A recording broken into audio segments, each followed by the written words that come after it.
पावे। हाँ का कैसे ए तोर दर्शक मल्ला देखा देखा तो बा कोनो लइका ला खखोस के बैठे हैं कि कोनो डुगरा गोचरा ला पल्लू दांत में दबाए के बैठे हैं। अमर साढ़ू मल्ला देख रे एक बार जोरदार ताली हो जाए आप सब जोरदार ताली। अरे मन को नाय कहना जान काय कहना है हरी यहाँ पावे यहाँ पावे यहाँ पावे यहाँ पावे यहाँ पावे यहाँ पावे यहाँ पावे यहाँ पावे यहाँ पावे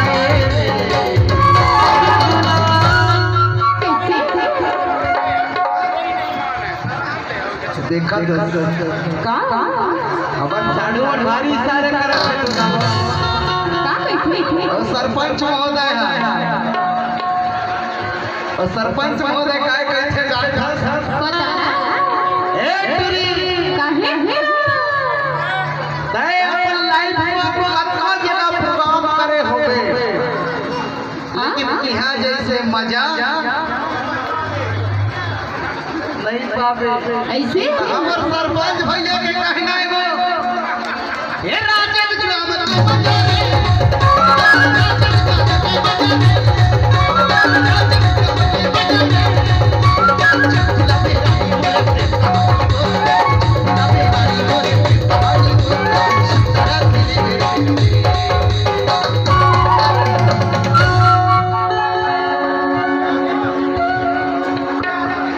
ये पाठे के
अभी तक कहत रहना